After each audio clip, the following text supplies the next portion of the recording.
الحمد لله رب العالمين الرحمن الرحيم مالك يوم الدين إياك نعبد وإياك نستعين اهدنا الصراط المستقيم صراط الذين أنعمت عليهم غير المغضوب عليهم ولا الضالين آمين بسم الله الرحمن الرحيم نويت تعلما وتعليما وتذكرا وتذكيرا والنفع والانتفاع والإفادة والاستفادة والحث على التمسك بكتاب الله وسنة رسول الله صلى الله عليه وسلم ودعاء إلى الهدى والدلالة على الخير ابتغاء مرضاته وقربه وثوابه وحسن الخاتمة مع اللطف والعافية وصلاح العاقبة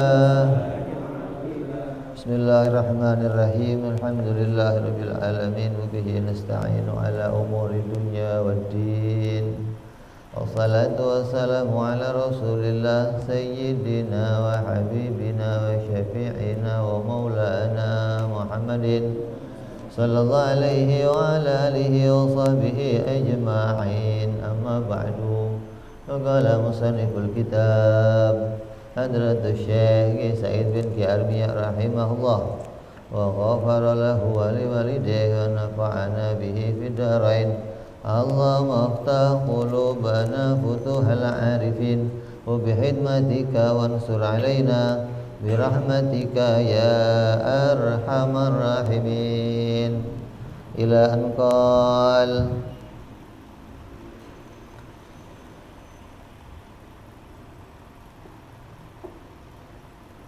masih dalam pembahasan ta'alluq ya.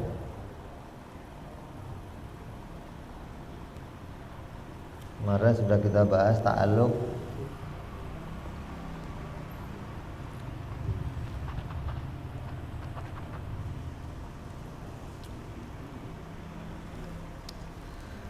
ilmu dan ta'alluq sama basor. Ta'alluq ilmu inkisyaf,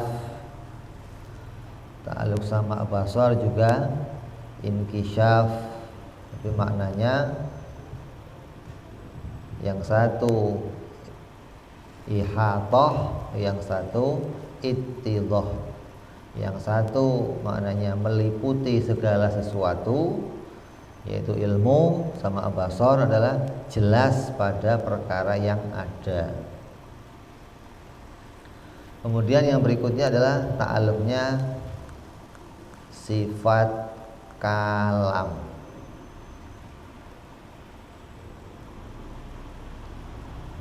Kalau mau diruntut,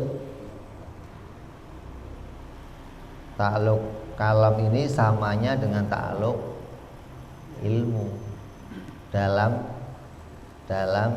muta'alaknya atau yang dita'aluki.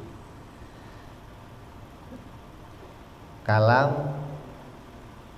itu adalah sifat yang kerjanya adalah menunjukkan sesuatu atau memberi petunjuk. Artinya Allah memberi petunjuk dengan sifat kalamnya. Adanya sifat kalam, Allah bisa menunjukkan sesuatu.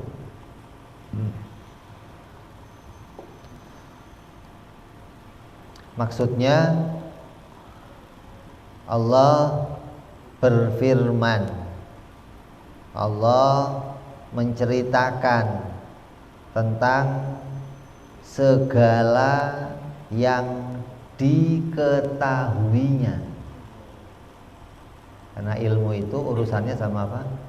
Kalam itu urusannya sama ilmu.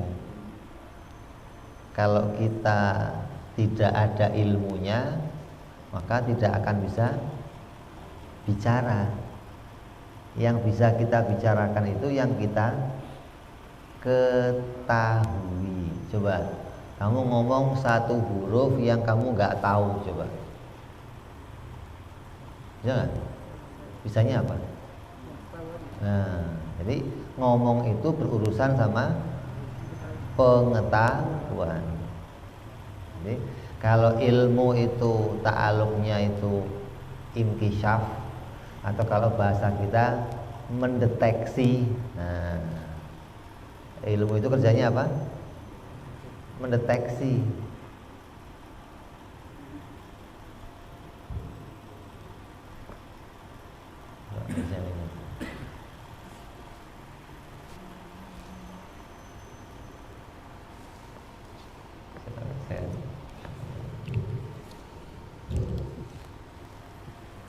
Sebulan dulu kasih tahu anak-anak satu.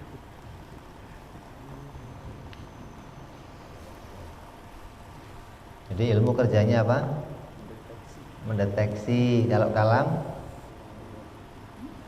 kalam memberi informasi.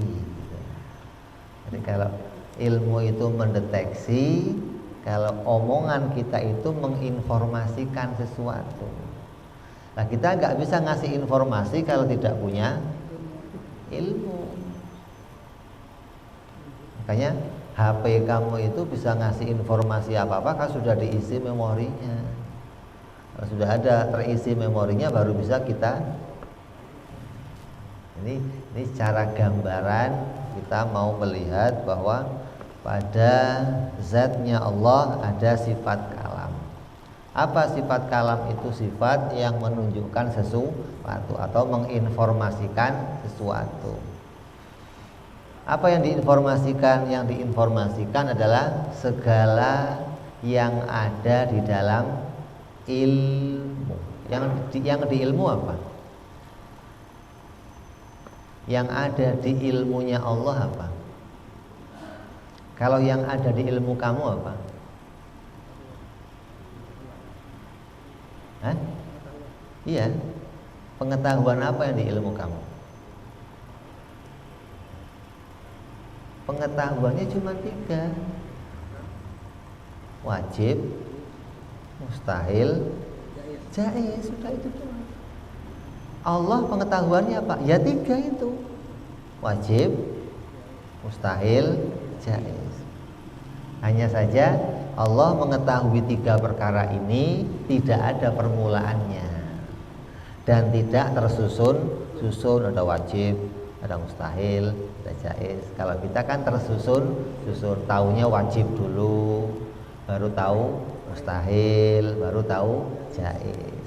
Allah mengetahui 3 perkara ini tidak berawal dan tidak berakhir dan tidak tersusun. Tapi pengetahuannya tidak keluar dari wajib, mustahil, jaiz. Segala yang wajib diketahui oleh Allah. Segala yang mustahil diketahui oleh Allah. Dan segala yang jaiz diketahui oleh Allah. Kalau kita sebagian yang wajib, sebagian yang mustahil, dan sebagian yang jaiz. Itu.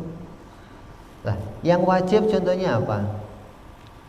Semua yang diketahui oleh Allah. Allah mengetahui yang wajib, maka semua yang wajib itu pasti diomong oleh Allah, pasti diinformasikan. Artinya ilmu dan kalam ini nggak bisa pisah.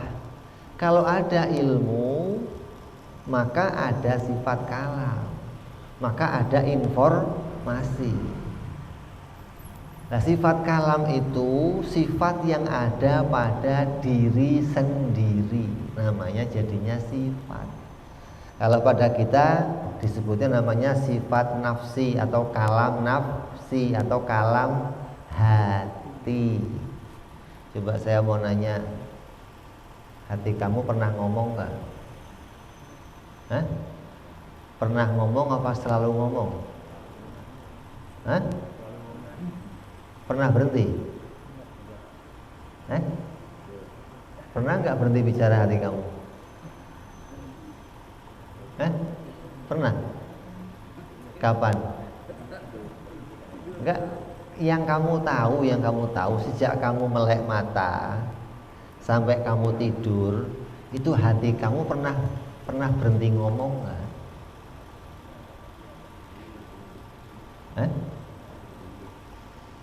Hati ini selalu bicara. Hati kamu itu tidak pernah berhenti berbicara sejak kamu melek mata sampai kamu tidur. Kapan hati itu berhenti bicara? Kalau ilmu itu sudah tidak kamu kuasai, kamu sudah tidak punya pengetahuan lagi, tidur kan nggak ada ilmunya, maka berhenti bicaranya. Ketika kamu melek, maka kamu punya pengetahuan. Maka kalau pengetahuan itu masuk, maka spontan hatinya berbicara. Gak usah kamu suruh, gak usah. Jadi hati itu connect sama ilmu. Kalau ada ilmunya, hatinya akan ngomong. Coba kamu jalan-jalan, nanti lihat sesuatu, hatinya ngomong, wah bagus, wah bagus. Terus apapun yang kamu ketahui connect sama hati. Hati langsung akan bicara apapun yang kamu ketahui. Jadi hati sama ilmu itu tidak pernah pisah lah. Karena ilmu kita itu tersusun-susun, ilmu kita itu satu persatu adanya, maka omongannya hati kita pun satu persatu sesuai yang kita ketahui. Lihat piring, ngomong piring. Lihat gelas, ngomong gelas. Lihat orang, ngomong orang. Lihat yang cantik, ngomong cantik. Lihat rumah keren, ngomong keren. Nah, taunya itu satu persatu, maka ngomongnya pun satu persatu. Tapi hati itu tidak akan pernah berhenti berbicara selagi ada pengetahuan. Nah, yang diketahui apa? Yang diketahui 3, yang wajib, yang mustahil, yang jaiz. Maka yang diomong apa? Yang diomong ya 3 ini, yang wajib, yang mustahil, yang jaiz. Jadi informasi yang kita peroleh atau informasi yang kita berikan itu isinya hanya wajib, mustahil, jaiz. Jadi Al-Qur'an 30 juz. Quran yang 30 juz itu kalamnya siapa? Kalamullah. Berarti isinya apa? Isinya apa? Quran yang 30 juz isinya apa? Wajib, mustahil, jaiz. Karena kalam tidak lepas dari ilmu. Quran ini kalamnya Allah. Maka yang dikalam oleh Allah adalah yang diketahui oleh Allah. Lah, yang diketahui Allah itu wajib, mustahil, jaiz. Maka yang dikalam oleh Allah juga wajib, mustahil, jaiz. Apa contohnya kalam yang wajib? Kalam yang wajib contohnya anallah. La ilaha illa ana. Aku adalah Allah. Tidak ada Tuhan selain aku. Ini kalam yang apa? Kalam yang apa ini? Kalam yang wajib. Artinya kalam yang wajib apa? Kalam yang berkaitan sama sifat-sifatnya sendiri. Allah mengetahui kalau Allah itu Tuhan, itu namanya pengetahuan tentang sesuatu yang wajib. Mengetahui tentang dirinya sendiri. Kita mengetahui sifat Allah. Allah itu wajib wujud, wajib qidam, wajib baqa, maka berarti kita mengetahui sesuatu yang wajib. Wajib di sini wajib apa? Wajib menurut hukum akal, bukan wajib menurut hukum syariat. Artinya berkaitan sama mengetahui sesuatu yang tidak pernah tiada pada dirinya Allah. Jadi mengetahui yang wajib itu maknanya Allah mengetahui tentang sesuatu yang tidak pernah tiada. Yang tidak pernah tiada siapa? Ya Allah. Apalagi? Dan sifat-sifatnya Allah. Jadi Allah mengetahui tentang zatnya sendiri dan semua sifat-sifatnya sendiri. Maka zatnya sendiri dan sifat-sifatnya sendiri itulah yang diomong oleh Allah. Aku adalah Tuhan, tidak ada Tuhan selain aku. Itu namanya kalam tentang sesuatu yang wajib, sesuatu yang tidak akan pernah ditemukan tiadanya, namanya sesuatu yang wajib. Kamu juga begitu. Kita ketika ngaji kitab ini, ngaji kitab 20, sifat 20, ketika kita mengetahui 20 sifat yang wajib bagi Allah, maka kita berarti mengetahui tentang sesuatu yang wajib. Kalau kita tahu tentang yang wajib, maka yang akan kita omong di hati kita juga sesuatu yang wajib. Wa Allah itu wajib wujud, qidam, baqa, mukhalafah lil hawadis, qiyamuhu bi nafsi. Maka itu sifat-sifat yang kita omong dalam hati kita yang berkaitan tentang perkara wajib. Yang kedua, Allah bicara apa?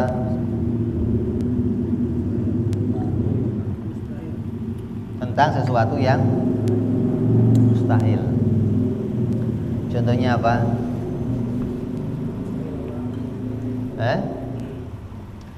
Contohnya apa sesuatu yang mustahil? Mustahil itu apa? Mustahil itu apa? Tidak akan terjadi. Jadi Allah itu mengetahui segala sesuatu yang tidak akan mungkin terjadi.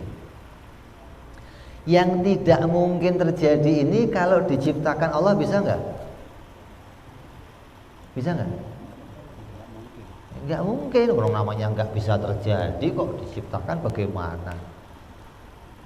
Jangan terus ngomong kalau begitu Allah lemah. Salah. Ya, saya kemarin jalan-jalan ada acara Pekalongan, ketemu sama kawan-kawan sono sini. Semua rata-rata begitu keyakinannya. Tuhan itu maha kuasa. Jadi Tuhan bisa bikin segala sesuatu. Lah yang mustahil, ya kalau Tuhan mau juga bisa dibikin. Nah, ini soak, otaknya soak namanya ini. Otaknya rada konslet. Perlu disolder, ada kabel-kabel yang perlu disambungin maksudnya. Mustahil itu apa? Sesuatu yang tidak akan ada, sesuatu yang tidak pernah akan ada. Kalau sesuatu yang tidak akan pernah ada kok bisa dibikin, namanya bukan mustahil kalau begitu. Ya, namanya saja sudah kita namai mustahil. Konsekuen dengan namanya dong. Ini hukum masalahnya. Kita menetapkan hukum akal itu wajib, mustahil, jaiz. Wajib itu apa? Sesuatu yang tidak pernah tiada, berarti selalu ada. Nah, mustahil apa? Mustahil apa? Sesuatu yang tidak pernah ada, berarti selalu tiada. Ini akal nemunya ini. Terus sesuatu yang ada boleh, tidak ada juga boleh. Itu akal hanya nemu 3 itu. Ilmu hanya ada 3 itu. Mengetahui tentang yang wajib, yang mustahil, yang jaiz. Allah mengetahui sesuatu, segala yang mustahil. Artinya Allah mengetahui segala yang tidak akan pernah terjadi. Dicontohkan di sini mattakhadha sahibatan wala waladan. Allah tidak membutuhkan istri dan tidak membutuhkan anak. Maknanya apa? Anak istri itu bagi Allah mustahil. Dalam ayat yang lain, lam yalid walam yulad. Ada 2 lam diulang situ ya. Lam yalid walam, kan 2 lam itu tidak ada. Tidak di situ maknanya mustahil.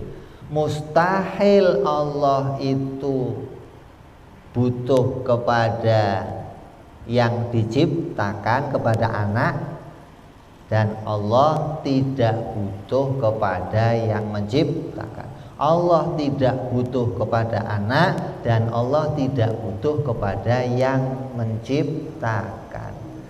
Lamnya harus sama. Kalau lam yang artinya Allah tidak butuh diciptakan itu maknanya mustahil, ya mustahil Allah itu diciptakan. Nanti lamnya punya makna mustahil. Maka lam yang berikutnya, lam yang sebelumnya juga punya makna mustahil. Mustahil pula Allah itu menciptakan seorang anak. Nah, kalau Allah kuasa, kalau Allah mampu, Allah mau, ya bisa saja Allah bikin anak. Nah ini otaknya rada konslet, rada miring. Makanya saya kemarin banyak ngasih label-label baru sama kawan-kawan. Kamu jangan jadi ustadz, sekarang labelnya pendeta kamu. Saya kasih label apa? Pendeta, jangan pakai label ustadz. Kenapa? Coba kamu buka di Google, buka di YouTube.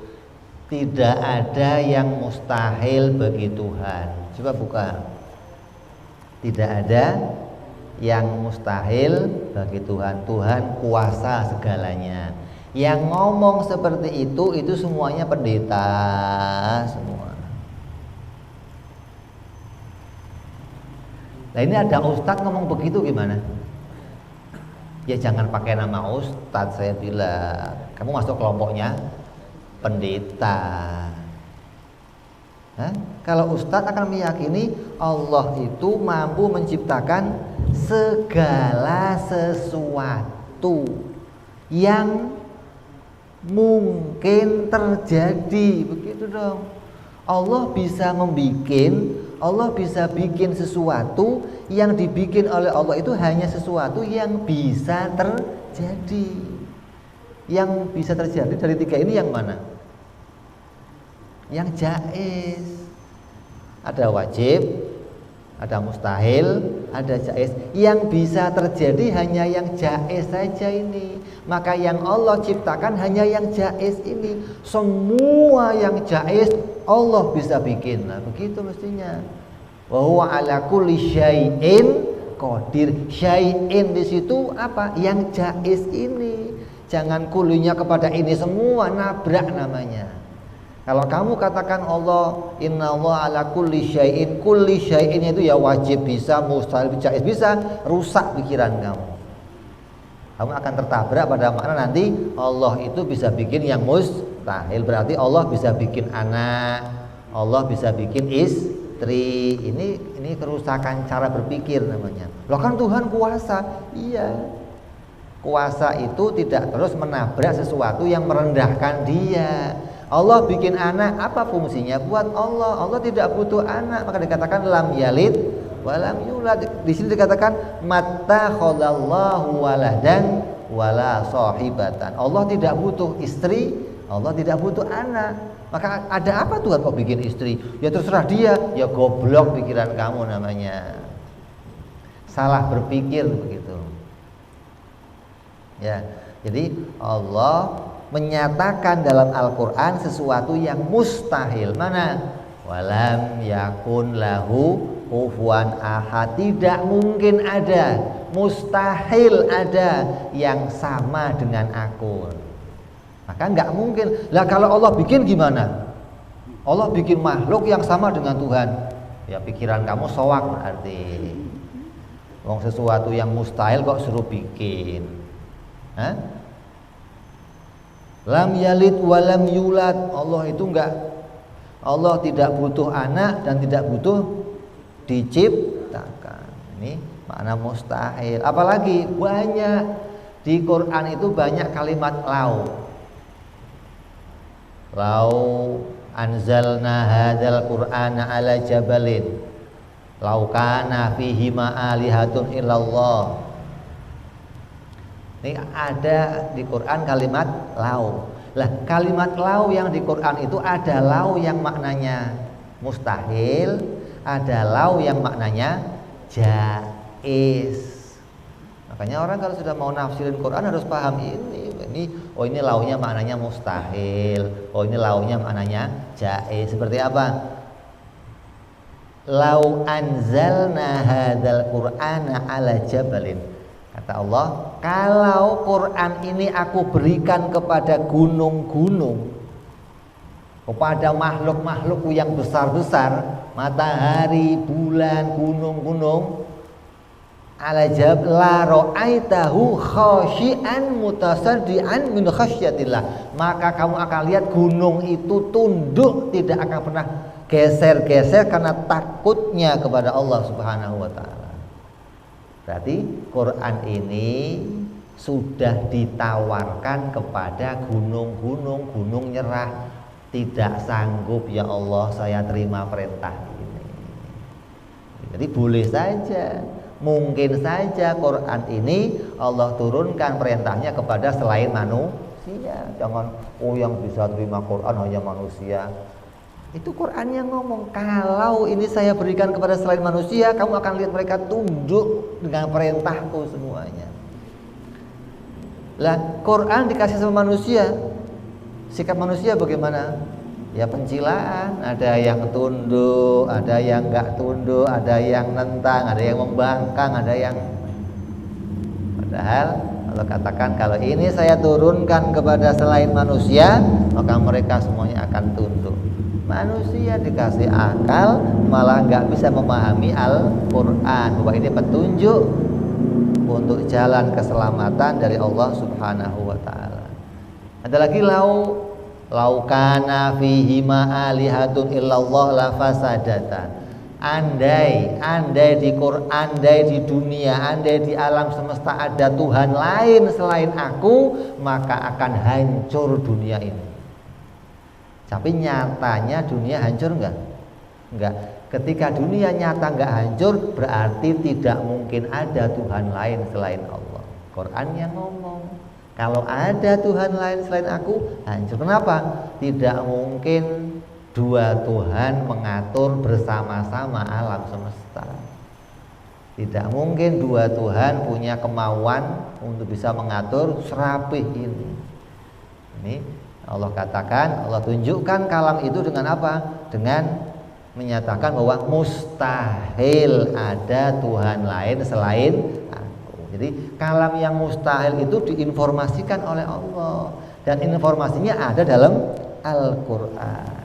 Kalam yang wajib ada di Al-Quran. Maksudnya kalam wajib itu apa? Kalam yang berkaitan tentang sesuatu yang tidak pernah tiada. Kalam yang berkaitan tentang sesuatu yang tidak pernah ada, itu namanya kalam tentang perkara yang mustahil.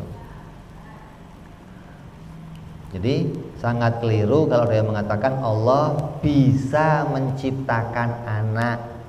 Ini keyakinan yang keliru. Jangan sampai kita mengikuti keyakinannya orang-orang di luar agama Islam, di luar ahlu sunnah wal jamaah. Kamu harus berpegang pada ahlu sunnah yang kuat, karena pegangan ini yang akan membawa kamu selamat nanti menghadap kepada Allah Subhanahu wa ta'ala.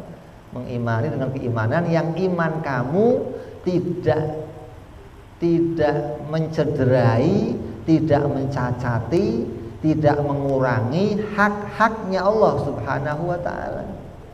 Nah, yang namanya ma'rifat itu apa? Mengetahui Allah itu apa? Mengetahui Allah itu menempatkan sifat-sifat Allah pada Allah, menempatkan sesuatu pada Allah yang sesuai haknya Allah, dan membersihkan dari Allah sesuatu yang tidak layak baginya. Itu makrifat namanya.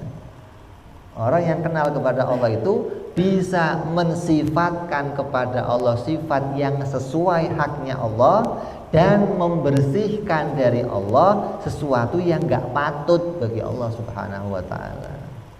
Nah, kalau kamu masih mensifati Allah bisa aja punya anak, Allah bisa aja punya istri, berarti kamu mensifati yang gak patut bagi Allah Subhanahu wa ta'ala. Begitu ya.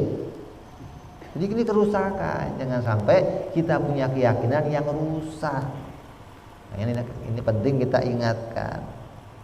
Ya, jadi yang wajib dikalam sama Allah, yang mustahil dikalam sama Allah, dan yang jaiz. Apa yang jaiz yang dikalam oleh Allah dalam Al-Quran? Di antara contohnya, Allahu khaliqu kullu syai'. Allah itu pencipta segala sesuatu. Ini di antara Allah bicara yang jaiz. Apalagi Allah katakan dalam Al-Quran, inna fi khalqis samawati wal ardi wa ikhtilafil laili wan nahari la ayatin liulil albab. Ini Allah bicara, aku yang bikin langit, aku yang bikin bumi, aku yang bikin perubahan siang, aku yang bikin perubahan malam. Ini Allah bicara perkara yang jaiz. Allah bicara lagi dalam Al-Quran, bagaimana Allah menumbuhkan tumbuh-tumbuhan dari tanah ke atas, bagaimana Allah menurunkan hujan, bagaimana Allah menciptakan Nabi Adam, Allah menciptakan Nabi Nuh, Nabi Musa, terus nabi-nabi diceritakan dalam Al-Quran. Itu termasuk menceritakan perkara yang jaiz. Apa itu perkara jaiz? Perkara yang diciptakan. Yang wajib apa? Yang menyangkut dirinya sendiri. Nah, yang jaiz yang menyangkut perkara yang diciptakannya. Nah, yang mustahil yang menyangkut sesuatu yang tidak akan mungkin terjadi pada dirinya Allah Subhanahu wa ta'ala. Jadi kalam itu hanya bicara 3 perkara, yang wajib, yang mustahil, yang jaiz, sesuai dengan ilmu. Karena yang diketahui, karena yang bisa diketahui perkara itu hanya ada 3 perkara. Perkara wajib, perkara mustahil, dan perkara yang jaiz. Ya. Jadi kita bicara informasi atau kalam yang ada pada Allah itu bicara 3 perkara, yang wajib, yang mustahil, dan yang jaiz. Terus ta'aluknya, mulai kapan Allah bicara? Nah, itu bicara ta'aluk namanya. Kalam kan kerja. Kalam itu sifat kerja. Nah, kapan Allah itu mulai berbicara?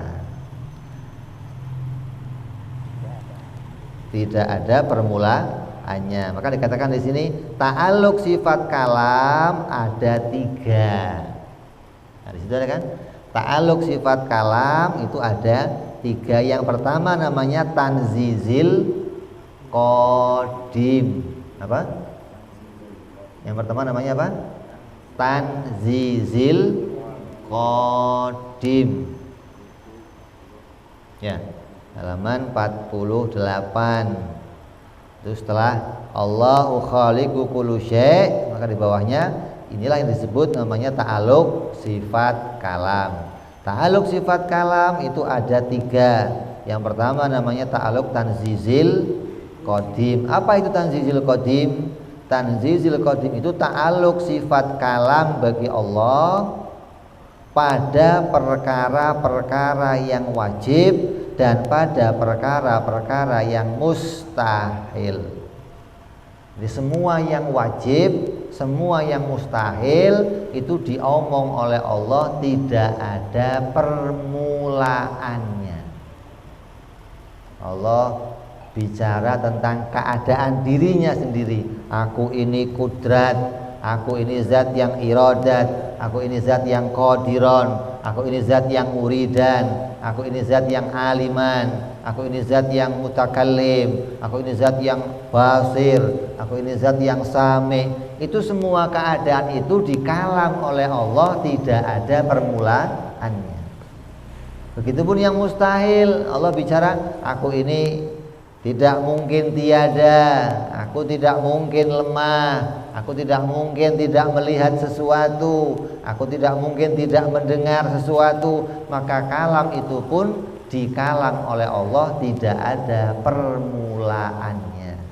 Jadi yang wajib dan yang mustahil dikalam oleh Allah namanya apa? Ta'alluq tanzizil qadim, tidak ada permulaannya. Terus yang kedua adalah kita ta'alluq namanya suluhil qadim. Apa itu suluhil qadim? Ta'alluq suluhil qadim yang berkaitan sama perintah dan larangan kepada perkara, kepada semua orang yang belum diciptakan menjadi mukallaf. Jadi sebelum manusia itu jadi mukallaf, sebelum kita itu diciptakan, sebelum kita itu dilahirkan, cucu kita, anak kita, orang yang nanti-nanti ini, maka yang berkaitan sama perintah dan larangan kepada mereka, maka semua itu dikalam oleh Allah, namanya kalam yang disebut suluhil qadim. Kepantasan bagi Allah memberikan perintah atau larangan kepada hambanya. Dalam Al-Quran itu ada perintah, ada larangan. Kalau kita mau luaskan lagi, selain di Quran itu yang pokok adalah wajib, mustahil, jaiz, maka nanti bicara yang jaiz dalam Al-Quran. Yang jaiz ini ada 5 nanti. Apa isinya? Di antaranya perintah dan larangan. Apalagi ada janji dari Allah. Awas, siapa yang melanggar perintahku akan aku hukum. Ada pula janji, siapa yang mengerjakan perintahku akan kuberi pahala. Ada pula ancaman, siapa yang melanggar perintahku akan aku hukum. Ini ada janji, ada larangan. Ada pula cerita, kisah. Apa? Allah mengkisahkan Nabi Adam, Allah mengkisahkan tentang nabi-nabi sebelumnya, Allah mengkisahkan tentang Zulkarnain, Allah mengkisahkan tentang Luqmanul Hakim, Allah mengkisahkan Bani Israel, bagaimana penyembelihan sapi betina. Ini cerita-cerita ini masuk perkara jaiz. Jadi yang jaiz isinya berapa? 5. Ada perintah, ada larangan, ada janji, ada ancaman, ada pula kisah, cerita. Kalau kamu kok baca Al-Quran, kamu pegang terjemahan Al-Quran, kamu tahu maknanya Al-Quran, maka kamu akan melihat dari perkara yang jaiz dikalam oleh Allah, akan kamu temukan 5 perkara itu. Oh, ini janjinya Allah, siapa yang mengerjakan perintah Allah akan Allah jadikan surga yang di bawahnya mengalir sungai-sungai yang indah. Ada bidadari itu namanya apa? Janji. Maka ketika kamu berhenti pada firman itu, doa, ya Allah, mudah-mudahan saya termasuk orang-orang yang mendapatkan janji ini, ya Allah. Nah, begitu kerjanya. Kalau pas kok mendapati kamu ada kalam yang jaiz yang menyangkut ancaman, akan diancam oleh Allah dengan siksa api neraka, apinya yang amat pedih, api itu api yang sangat panas. Maka minta, ya Allah, selamatkan aku dari ancaman ini, ya Allah. Itu namanya tadabbur Al-Quran. Kalau kamu kok baca Al-Quran lempeng aja, namanya nggak nyangkut apa-apa dari kalamnya Allah. Kamu nggak dapat informasi apa-apa dari situ namanya. Nah, informasi itu harus kamu peroleh. Terus ketika baca kisah-kisah itu pun, maka kisah-kisah itu bagian dari kalamnya Allah tentang perkara yang jaiz. Apa faedahnya kisah-kisah itu? Oh, banyak faedahnya. Untuk apa? Menguatkan hati kita, bagaimana peristiwa nabi-nabi sebelumnya diperlakukan, bagaimana cerita umatnya. Maka semua kisah itu hikmahnya menguatkan hati kita. Beginilah Allah menjadikan pembelaan kepada hamba-hambanya. Coba bagaimana Fir'aun dihancurkan oleh Allah, Nabi Musa dibela oleh Allah. Bagaimana Nabi Nuh diselamatkan oleh Allah, Nabi Ibrahim diselamatkan, Namrud dihancurkan. Maka semua itu kita mendapatkan keyakinan bahwa akan ada pembelaan ketika kita menjalankan sesuatu kebenaran. Kita enggak akan takut kepada orang lain, siapapun, sekuat apapun akan bisa dihancurkan oleh Allah Subhanahu wa ta'ala. Ini bentuk pada hikmahnya ada perkara yang jaiz yang berkaitan sama kisah-kisah nabi-nabi sebelumnya. Jadi dari 5 perkara ini, 2 perkara ini masuk kepada maknanya suluhi, 3 yang lainnya masuk pada maknanya tanzizil qadim, di kalam oleh Allah tidak ada permulaannya. Kenapa yang 2 ini kok terpisah maknanya jadi suluhil qadim? Ini membedakan kita dengan orang-orang selain ahlu sunnah wal jamaah. Kata selain ahlu sunnah, kata Wahabi, kata Mu'tazilah, apa kata mereka? Sebelum makhluk diciptakan, Allah tidak berbicara. Gitu loh. Kalau Allah berbicara sebelum makhluk ada, bicara sama siapa Allah? Jadi Allah itu bicaranya baru setelah ada makhluk, baru Allah berbicara. Allah merintah, sholat, ati Allah, ati Rasul, ikuti perintah Allah, ikuti perintah Rasul. Ini kalam ini ngomongnya kapan? Ngomongnya setelah makhluk itu ada. Kalau ahli sunnah yang mengikuti madhab Imam Abu Hasan al-Asy'ari dan Imam Abu Mansur al-Maturidi tidak punya keyakinan seperti itu. Apa keyakinannya? Sebelum ada makhluk, perintah dan larangan itu sudah diomong oleh Allah. Nah terus kalau sudah diomong yang diperintah siapa? Tapi bentuknya belum jadi perintah dan belum jadi larangan. Namanya baru apa? Peraturan.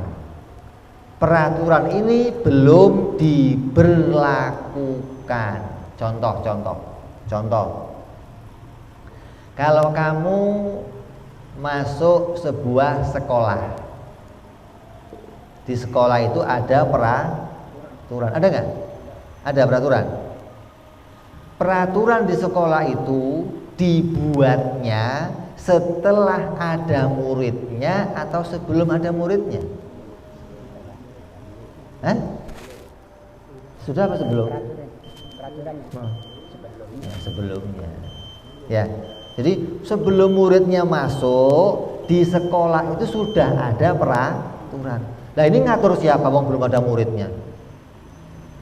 Ya peraturan saja, nggak ngatur siapa-siapa. Artinya sekolah ini boleh, sebuah sekolah itu membuat sebuah peraturan. Adapun nanti akan diberlakukan, lah berlakunya nunggu muridnya masuk.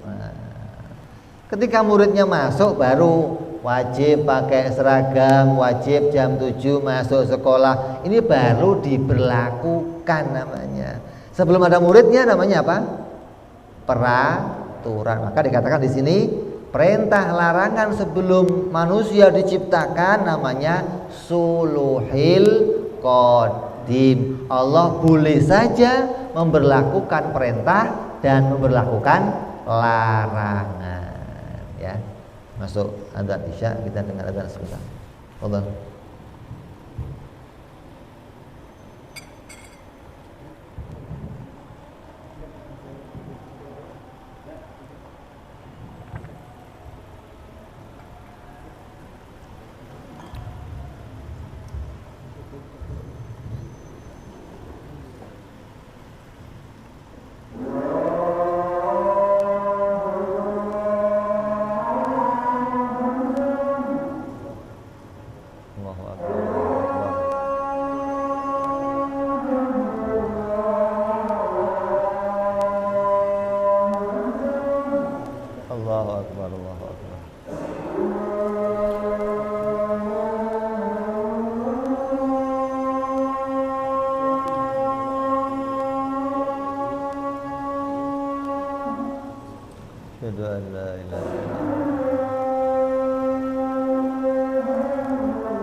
Rasulullah sallallahu alaihi wa ala alihi wasallam. Allahumma rabbana ja'alta masalatil qa'imah wa sayyidina Muhammadin wasilal fadilah wa syarafa wa darajatal 'aliyah rafi'a wa hurmatal mahmud alladhi wa'ada ya arhamar rahimin. Rabbi ighfir li wa liwalidayya ya Rabbi ighfir li wa liwalidayya ya Rabbi ighfir li wa liwalidayya ya Allah. Rabbi ighfir li wa liwalidayya ya Rabbi ighfir li wa liwalidayya warhamhuma kama rabbayana shaghira. Allahumma barik lana وفي أولادنا وحفظهم ولا تضرهم وارزقنا برهم وفقهم لطاعتك. اللهم بارك لنا ولهم بالحال والمعال والإيال بجاهك بالمتعال. وصلى الله على سيدنا محمد وعلى آله وصحبه وسلم والحمد لله بالعالمين. Kita teruskan sedikit.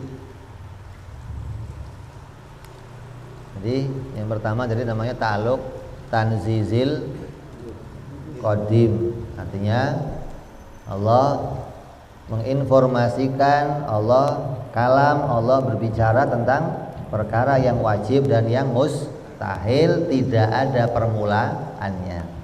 Dan juga Allah bicara perkara yang jaiz.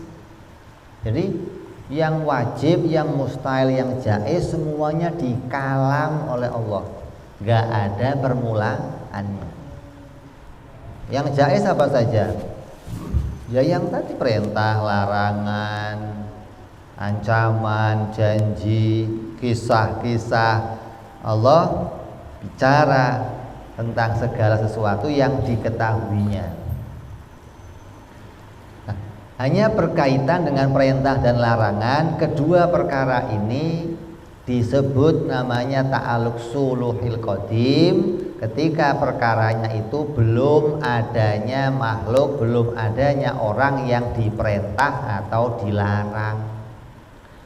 Selagi belum ada yang dilarang dan yang diperintah, maka kalam yang isinya perintah larangan itu bentuknya namanya peraturan yang belum diberlakukan, siap diberlakukan, disebut namanya ta'alluq suluhi. Allah boleh saja memerintah, Allah boleh saja melarang seseorang hambanya. Kapan diberlakukannya? Maka diberlakukannya perintah itu adalah ta'alluq yang ketiga, namanya ta'alluq tanzizil hudus, yaitu perintah Allah dan larangan Allah diberlakukan bagi yang telah diciptakan menjadi seorang mukallaf. Jadi ketika kita itu usia 15 tahun, maka peraturan itu berlaku. Kamu yang usia 15 tahun, mulai sekarang kamu wajib sholat. Peraturan ini sudah ada sebelum orang yang tadi usia 15 tahun itu nongol. Tapi ini akan berlaku ketika kamu ditongolkan oleh Allah jadi orang yang usianya 15 tahun. Kalau kamu ke Allah jadikan kecil terus mati waktu kecil, berarti kamu nggak kena perintah-perintah ini semuanya. Jadi peraturan itu semua berlaku sesuai dengan yang Allah perintahkan. Contoh, sekarang masuk waktu apa? Isya. Waktu perintah sholat Isya sudah ada sejak dulu. Tapi kenapa kok saya nggak boleh sholat Isya? Karena belum diberlakukan. Kapan berlakunya? Ketika nanti matahari digeser oleh Allah. Jika langit digelapkan oleh Allah, maka masuk waktu Isya. Kalau nanti matahari dimunculkan dari timur, muncul mulai terang, masuk apa itu? Waktu subuh. Maka kamu diperintah sholat subuh. Perintahnya sudah ada, tapi pemberlakuannya yang belum ada. Maka pemberlakuannya itulah yang Allah ciptakan. Allah menciptakan hamba-hambanya sesuai dengan peraturan yang diberlakukannya ini. Kalau ada hamba kok dijadikan balik, berarti dia mulai wajib sholat. Kalau ada wanita kok dijadikan haid, berarti dia dilarang sholat. Sebelum semua ini ada, peraturan sudah jadi, sudah dikalam oleh Allah, namanya kalam suluhil qadim. Jadi jangan dianggap Allah itu merintahnya baru. Setelah makhluknya nongol, baru Allah ngomong, kamu sholat ya, kamu nanti sholat duhur ya, sholat maghrib ya, sholat asar ya. Oh, Allah kalamnya nggak baru. Kalau Allah kalamnya baru, berarti tadinya belum kalam, sekarang baru kalam. Yang begitu namanya sama dengan keadaan makhluk. Maka kita nggak bersih mengimani Allah. Kita harus mengimani dengan bersih keadaan Allah, bahwa Allah itu mustahil kalamnya baru. Artinya apa? Kalamnya Allah itu nggak ada permulaannya, walaupun yang berkaitan sama perintah dan larangan, hanya saja itu belum diberlakukan. Kayak sekarang kita lihat, kita punya anak kita masih kecil. Perintah untuk anak kita agar dia jadi orang Islam sudah ada belum? Anak kita sudah diperintah untuk masuk Islam belum? Anak yang usia 8 tahun, 7 tahun sudah diperintah masuk Islam belum? Belum. Perintah mulai kapan? 15 tahun atau balik. Ketika dia balik, maka barulah dia diperintah masuk agama Islam. Sebelum balik belum diperintah, tapi perintahnya ada. Apa perintahnya? Orang yang sudah balik wajib masuk agama Islam. Sudah ada perintahnya. Tapi ini belum berlaku bagi ini. Kenapa? Dia belum memenuhi syarat. Nah, Allah lah nanti yang menjadikan dia usianya 15 tahun. Berarti Allah yang merintah dia. Ketika dia dijadikan 15 tahun, sama saja Allah ngomong, mulai sekarang kamu saya perintah jadi orang Islam. Nah, kalau dia tidak dijadikan oleh Allah jadi orang 15 tahun, berarti dia selamanya nggak kena perintah. Dia bebas hukum. Kenapa? Karena nggak sampai hidupnya usia 15 tahun. Lah kita yang sekarang usia 15 tahun bagaimana? Maka Allah menjadikan umur kita sampai 15 tahun, maka berarti kita diperintah oleh Allah sesuai peraturan yang ada. Nanti besok subuh diperintah lagi sholat subuh. Nanti ketika zuhur perintah lagi sholat zuhur. Perintahnya sudah ada. Jangan dianggap Allah perintahnya baru, jangan. Jadi perintahnya Allah itu tidak berawal. Allah berbicara tentang perintah dan larangan itu tidak ada permulaannya, hanya pemberlakuannya saja yang baru. Dan pemberlakuan ini tidak berarti Allah ngomong lagi. Pemberlakuan ini berkaitan dengan apa? Allah menciptakan tanda-tanda seseorang yang diperintah. Balik, orang itu masuk waktu zuhur, digeser matahari masih dihidupkan, berarti diperintah. Kalau dia kok hidupnya sampai Ramadan, berarti diperintah dia puasa. Kok hidupnya sampai bulan haji, diperintah pergi haji kalau dia mampu. Kok hidupnya sampai usia 30 tahun, 25 tahun, berarti diperintah kawin. Terus ini Allah yang menjadikan perintah-perintah itu dengan apa? Merubah keadaan kita sesuai dengan peraturan. Ketika keadaan kita memenuhi syarat dalam peraturan, berarti kita diperintah oleh Allah Subhanahu wa ta'ala. Jadi ngomongnya bukan baru, tapi kalamnya Allah qadim. 3 ta'aluk. Yang pertama suluhil tanzizil qadim, suluhil qadim, dan tanzizil hudus.